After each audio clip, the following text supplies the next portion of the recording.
नमस्कार, आशा करती हूँ आप लोग अच्छे होंगे और खुश भी होंगे।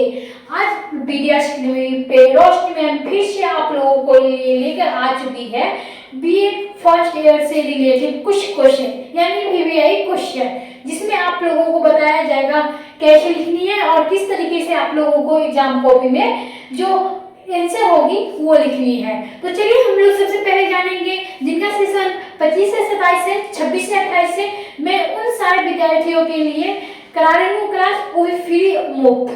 तो आप लोगों को आज क्लास यानी कोर्स 6 पढ़ाया जा रहा है, जिसमें आप लोगों को पढ़नी है gender and gender studies secretary यानी लिंग समाज विद्यालय।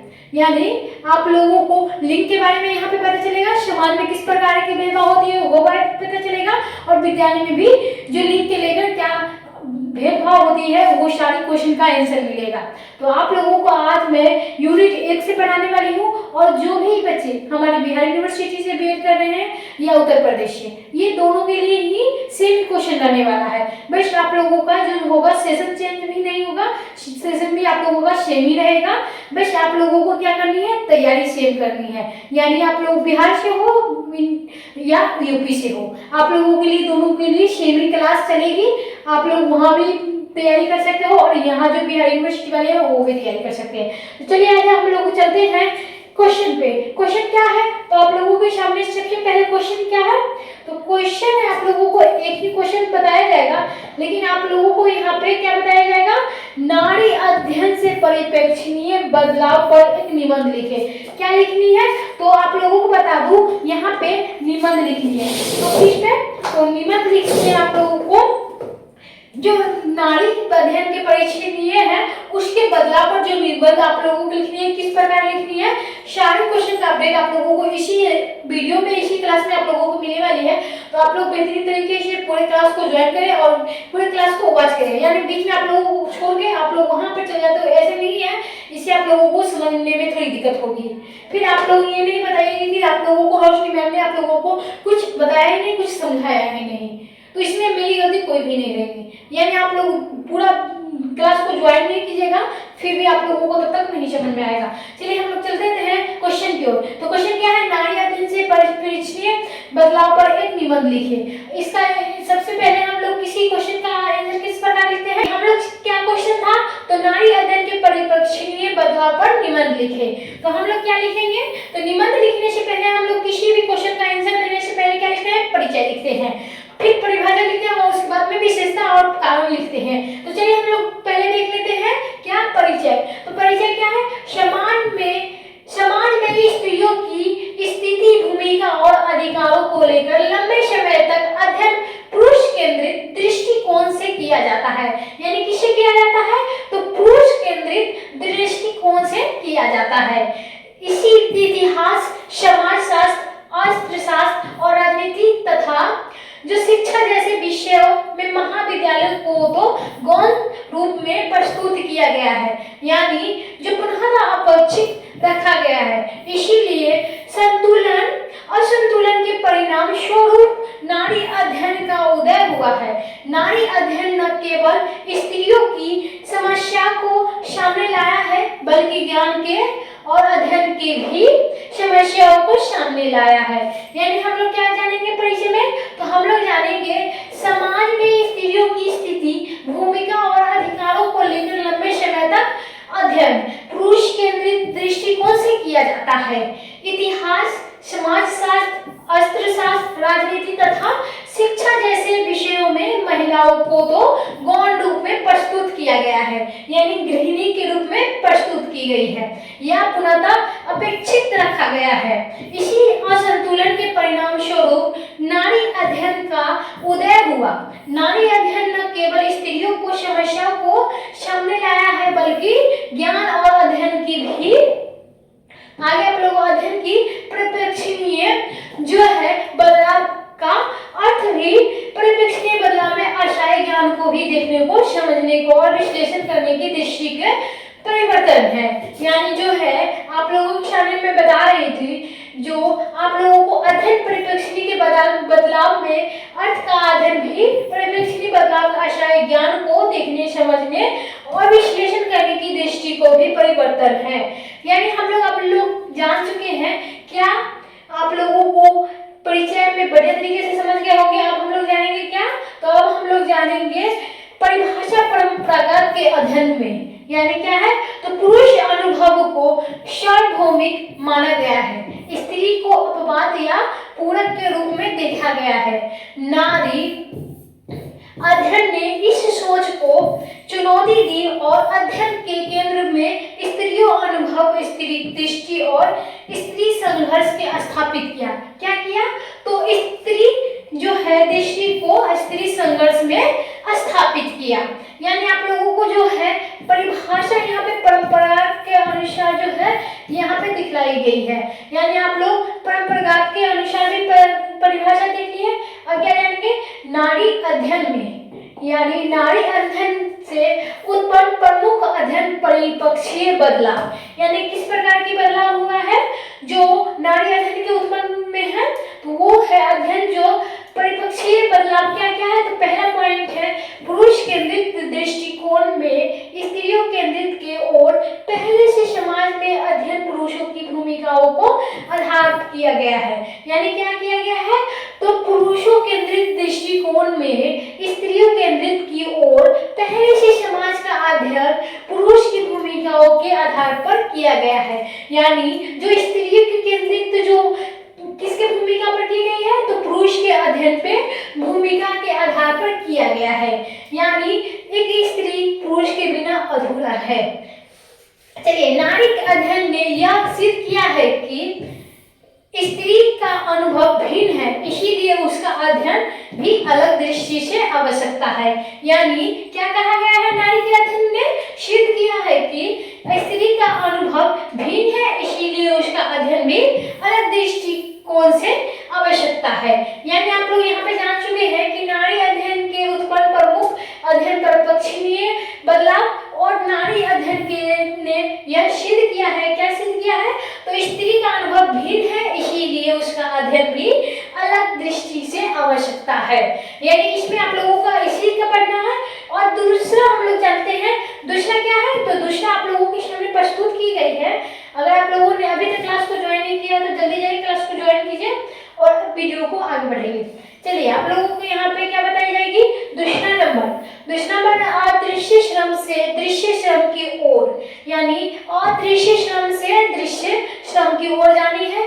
परंपरागत अध्ययन में घरेलू कार्य का पालन पोषण और भावनात्मक श्रम को भी कम नहीं माना गया है। यानी क्या माना नहीं गया है, तो घरेलू कार्य को पालन पोषण को और भावनात्मक श्रम को भी कम नहीं माना गया है। यानी घरेलू काम आप लोग जानते ही हैं, और पालन पोषण में क्या आ जाएगा, बच्चे को पालन पोषण, और भावनात्मक यानी भाव यानी का श्रम को भी कम नहीं माना गया है। अब हम लोग क्या जानेंगे, नारी अध्याय में घरेलू श्रम को आर्थिक मूलक क्या है, तो सामाजिक योगदान के रूप में भी मान्यता दिलाए। यानी जो श्रम आर्थिक मूलक जो है मूल्य क्या है, तो ये है सामाजिक योगदान के रूप में भी मान्यता दिलाए। यानी आप लोगों को बता दूं, यहाँ पे घर में ही पालन पोषण में नहीं और भावनात्मक श्रम में ही काम नहीं है, सामाजिक योगदान में भी महिलाओं की जो मूलक है वो चाहिए, अध्याय चाहिए। यहाँ पे तीसरा पॉइंट क्या है, वस्तु से कर्ता की ओर स्त्री से पहले, यानी जो वस्तु से कर्ता की ओर स्त्री से पहले क्या है, अध्ययन की वस्तु सुधार की इकाई माना जाता था। यानी क्या माना जाता था, अध्ययन की वस्तु को सुधार की इकाई माना जाता था। और नारी अध्ययन ने स्त्री को निर्णयकर्ता परिवर्तन की, क्या की, तो निर्णयकर्ता स्त्री को परिवर्तन की। अब हम लोग इसका जानेंगे, तीसरा पॉइंट आप लोगों के सामने देख लिए हैं, तीसरा पॉइंट। अब हम लोग क्या जानेंगे, चौथे पॉइंट पे। आप लोगों का यहाँ का कुछ आप लोगों को और एक पॉइंट बची हुई है जिसमें आप लोगों को मैं आगे बताती हूँ। तो इसी में जो वस्तु से काम करती की ओर क्या है, तो यहाँ पे आप लोगों को नारी अध्ययन ने स्त्री को निर्णयकर्ता परिवर्तन की एजेंट के रूप में प्रस्तुत की। किसके रूप में प्रस्तुत की, तो एजेंट के रूप में प्रस्तुत की। यही लाइन आप लोगों का पीछे था, लेकिन यहाँ पे आप लोगों का आ गया है, इसीलिए थोड़ी दिक्कत हो रही है। चलिए हम लोग चौथे पॉइंट पर चलते हैं। चौथा पॉइंट क्या है? एकांगी इतिहास में बहुवचन इतिहास की ओर इतिहास लेखन है, यानी इतिहास का लेखन है, यानी क्या है? तो एकांगी इतिहास में बहुवचन जो इतिहास की ओर इतिहास का लेखन में, यानी किस प्रकार है? युद्ध में, सजा में सत्ता प्रधान थे, यानी सत्ता के प्रधान थे। यहाँ पे आप लोगों को क्या जाननी है? नारी अध्ययन में इतिहास से, यानी नारी अध्ययन में इतिहास से स्त्रियों के लिए संघर्ष, आंदोलन और आप लोगों को बताओ योगदान। तो क्या रहा स्त्रियों के लिए? तो ये नारी के लिए यानी स्त्रियों के लिए स्त्रियों का संघर्ष, आंदोलन और योगदान रहा। और जो है पुरुष का क्या रहा? तो युद्ध रहा, सजा रहा और सत्ता प्रधान थे। यानी आप लोगों को यहाँ पे बता दो पुरुष और यहाँ पे आप लोगों को महिलाएं के बारे में बताई गई है। आप लोगों को कोई भी दिक्कत हो कृपया हमें कमेंट करें। चलिए हम लोग चलते हैं पांचवें पॉइंट पर। तो पांचवा पॉइंट क्या है? तो योगदान, यहाँ पे योगदान को शामिल करते हुए वैकल्पिक इतिहास दृष्टि विकसित की। यानी पांचवा पॉइंट है आप लोगों को जैविक लिंग से सामाजिक लिंग की जोड़ नारी अध्ययन ने स्पष्ट किया। क्या किया? तो जैविक लिंग से सामाजिक लिंग की जोड़ नारी अध्ययन ने स्पष्ट किया। चलिए अब हम लोग जानते हैं जैविक लिंग में सामाजिक लिंग में जोड़ की नारी अध्ययन के स्पष्ट किस प्रकार हुई। तो किस प्रकार हुई? तो आप लोगों को बता दूं कि स्त्री पुरुष का भेद केवल जैविक नहीं बल्कि सामाजिक और संस्कृति के निर्माण है। इससे जेंडर स्टिच और विकास हुआ है। यानी क्या हुआ है? तो जेंडर स्टिच का एक विकास हुआ है। अब हम लोग जानेंगे क्या? तो अब हम लोग जानेंगे डायग्राम। तो डायग्राम आप लोगों को यहाँ पे दिखा दिया जाए कि आप लोगों को मैं बता दूं कि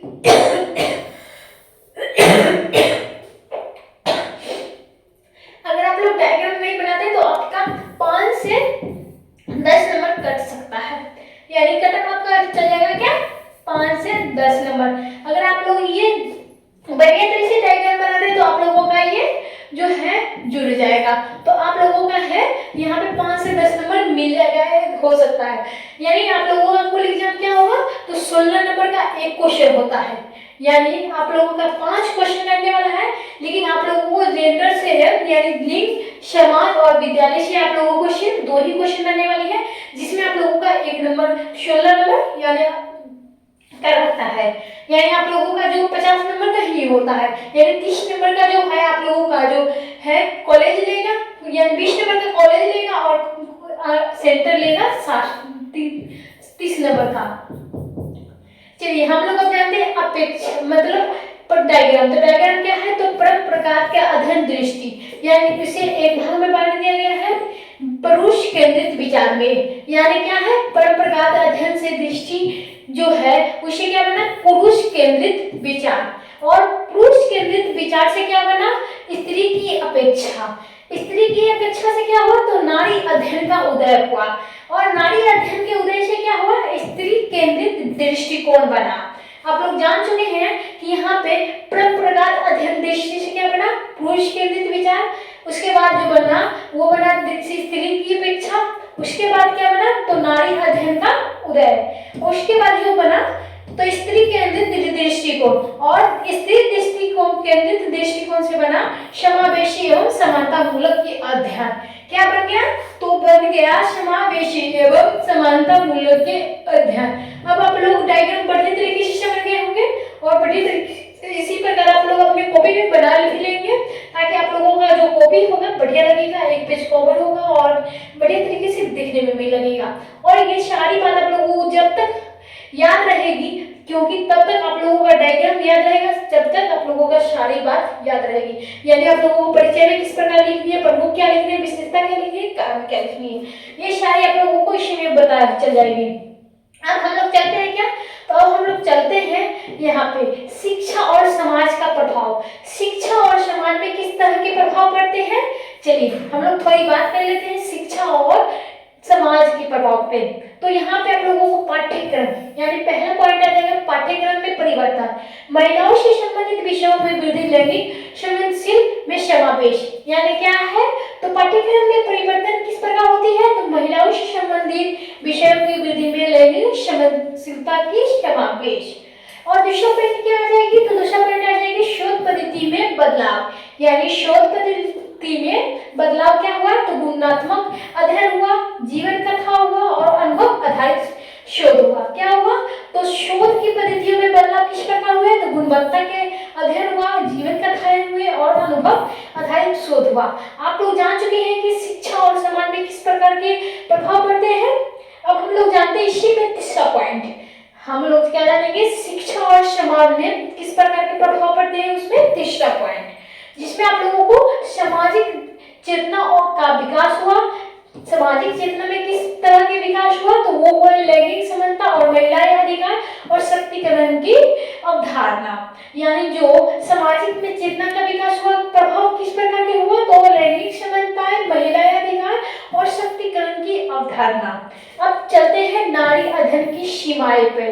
नारी अध्ययन की सीमाएं में क्या हमें पढ़नी है, तो हमें पढ़नी है केवल स्त्री केंद्रित होकर कभी कभी व्यापक सामाजिक संदर्भ की भी अपेक्षा व्यावहारिक क्रियान्वयन की चुनौतियों ग्रामीण एवं हाशियों में भी महिलाओं तक सीमित पहुंची है। क्या हुई है, तो नारी अध्ययन में हुआ है कि केवल स्त्री केंद्रित होकर कभी कभी व्यापक सामाजिक संदर्भ की अपेक्षा व्यवहारिक क्रियाओं का क्रियान्वयन में चुनौती ग्रामीण एवं हाशिए की महिलाओं तक सीमित रही है, यानी सीमित पहुंची है।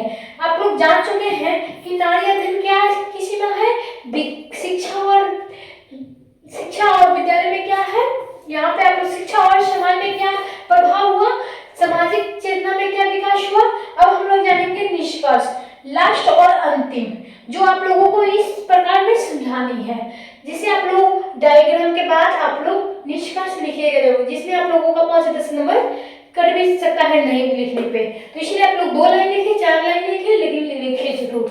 चलिए हम लोग क्या जानेंगे, तो निष्कर्ष में नारी अध्ययन ने केवल स्त्रियों की समस्याओं का उजागर किया, बल्कि अध्ययन की सोच, दृष्टि और पद्धति को भी मौलिक परिवर्तन किया।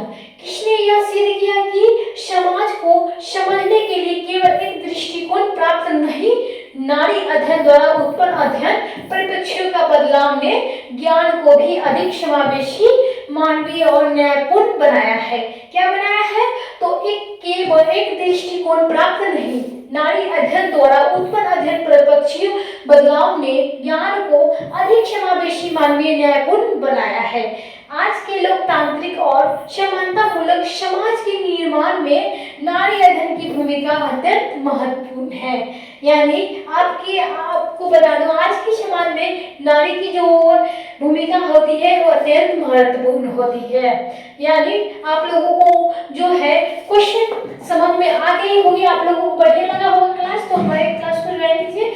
और आप लोगों को नारी अध्ययन से परिप्रेक्ष्य बदलाव में एक निबंध लिखनी है, तो आप लोग लिख सकते हो बढ़िया तरीके से। आपकी अगर क्वेश्चन में आ जाए तो लिख सकते हैं ना, कौन कौन से बच्चे लिख सकते हैं हमारे कमेंट में जरूर ही बताइए।